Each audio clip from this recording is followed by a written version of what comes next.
You know that kid who always seemed older than everyone else? The one who never really threw tantrums, never needed much, always had it together? The one adults love to point at and say, now that one is so mature. Yeah, that wasn't a compliment. That was a child doing a job they were never supposed to have. And if you were that kid, this is going to hit differently. There's a term psychologists use, parentification. It sounds clinical, but what it actually describes is something that quietly shapes entire lives. It's what happens when a child becomes the emotional or practical caretaker of the people who were supposed to be taking care of them. When the roles flip. When growing up isn't something that happens gradually, it's something that gets demanded overnight. And here's what nobody tells you about those kids. They don't grow up faster. They just learn to hide childhood so well that eventually even they forget it was ever there. It doesn't always look dramatic. Sometimes it's the oldest sibling who became the second parent when mom was struggling. Sometimes it's the kid who learned to read the room before they learned to read books, scanning faces for tension, managing moods, keeping the peace. Sometimes it's the child who was told at 7 or 8 years old that they were the man of the house now. Heavy words for small shoulders. Psychologists break this into two types. Instrumental parentification is when the child takes over physical responsibilities, cooking, cleaning, raising younger siblings, managing finances they shouldn't know exist. Emotional parentification runs deeper. That's when the child becomes the parent's therapist, confidant, emotional anchor. When a mother tells her 10-year-old about her marriage problems. When a father treats his daughter like his closest friend. It feels like closeness. It isn't. It's a transfer of weight onto someone too small to carry it. And the brain remembers. Research from the Journal of Family Issues found that adults who experienced parentification report significantly higher rates of anxiety, difficulty setting boundaries, and chronic feelings of responsibility for other people's emotions. Not because something is wrong with them, but because their nervous system was trained early and repeatedly that other people's needs come first.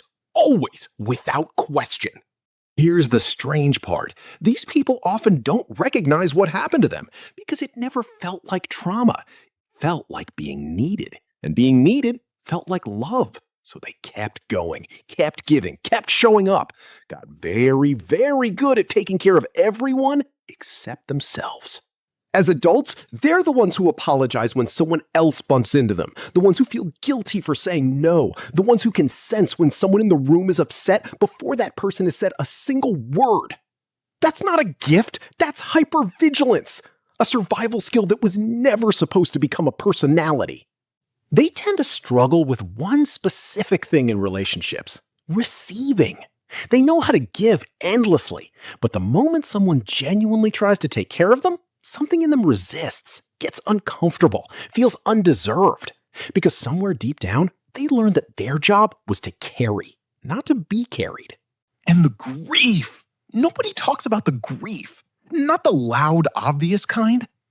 Quiet kind. That shows up in your 30s when you're watching a kid just be a kid, running around without a care, completely unbothered, and something in your chest tightens and you don't quite know why. That's mourning for a childhood that got traded in for competence. But here's what's important to understand. The goal isn't to be angry at the parents. Most of them were drowning themselves in their own trauma, their own poverty, their own unprocessed pain. Parentification rarely comes from cruelty. It comes from people who had nothing left, who leaned on the nearest person, who didn't know the cost. The real work, and it is work, is learning to separate then from now, to recognize that the hypervigilance that kept the family afloat is no longer the only tool available, that needing people isn't weakness, that rest is not something that has to be earned. Because the child who was never allowed to be small is still in there, quieter now, more patient, but still waiting for someone to say, "You don't have to hold all of this. You never did." If that landed somewhere real, subscribe. And if you want to keep going deeper into the psychology most people never hear about themselves, the next video is already waiting. It's going to make you understand yourself in ways you didn't expect.